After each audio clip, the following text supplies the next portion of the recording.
एकदा एका उंदरावरती एक सायंटिफिक रिसर्च केली जात असते.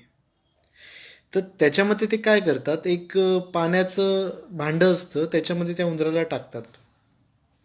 तो उंदीर बऱ्याच वेळेस पोहायचा प्रयत्न करतो, आपला जीव वाचवण्यासाठी खूप प्रयत्न करतो, त्यातून बाहेर निघण्याचा प्रयत्न करतो. पण काही त्याला जेव्हा असं समजतं एक 5 मिनिटांनंतर की बा आता मला इथे वाचवायला कोणीच येऊ शकत नाही, मला इथून बाहेर निघता येणार नाही, मला इथून बाहेर निघणं शक्य नाही, मग तेव्हा शेवटी 5 मिनिटांनंतर त्याचा जीव जातो आणि तो तिथे त्या भांड्यामध्ये डुबून मरून जातो.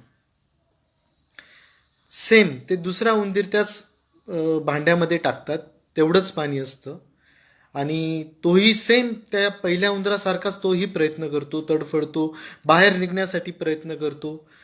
त्यानंतर त्याला असं लक्षात येतं की आपल्याला इथे कोणी वाचवणार नाही, तेव्हा तोही मरू लागतो, अर्धमेला होतो. तेव्हा त्याला लगेच तिथून बाहेर काढलं जातं. बाहेर काढल्यानंतर त्याला बरं वाटतं, तो ताजा तवाना होतो आणि पुन्हा एकदा त्याला आतमध्ये टाकलं जातं.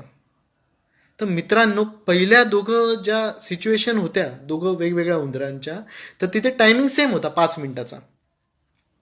पण या तिसऱ्या वेळेस त्याच उंदराला जर परत टाकलं, तेव्हा तो पहिले 5 मिनिटं प्रयत्न करतो, त्याच्यानंतर त्याला माहिती असतं की मला कोणतरी बाहेर काढेल, त्याला एक आशा असते, म्हणून तो अजून 5 मिनिटं थांबतो.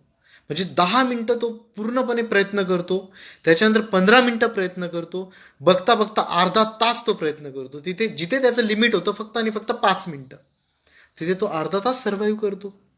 का? कारण त्याला माहिती असतं की कोणीतरी मला वाचवणार आहे.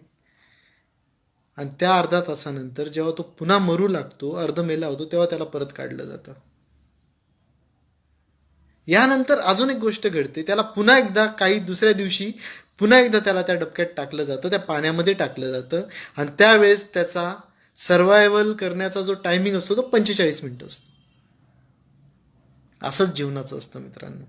जेव्हा आपल्याला एखादी आशा असते ना, अपेक्षा असते ना की आपल्याला कोणीतरी वाचवणार आहे, आपल्याला कोणीतरी येणार आहे मदतीला, तेव्हा आपण तो येईपर्यंत पूर्ण प्रयत्न करत असतो. आणि जेव्हा आपल्याला असं समजतं की आपल्या मदतीला कोणीच नाही इथे, आणि तेव्हा आपण पूर्ण प्रयत्न करूनही आपण कुठेतरी तिथे मागे हटतो. म्हणून तुम्हाला मी एकच सांगेल की जेव्हा अशी परिस्थिती असेल ना, तेव्हा त्या परमेश्वराची आशा आणि अपेक्षा ठेवा. तो येणार, तो येणार, तो कुठल्या ना कुठल्या स्वरूपात तुम्हाला मदतीला येणार म्हणजे येणार. तेव्हा तुमचा जो टायमिंग आहे सर्वायवलचा, तो खूप वाढून जाईल मित्रांनो. थँक्यू.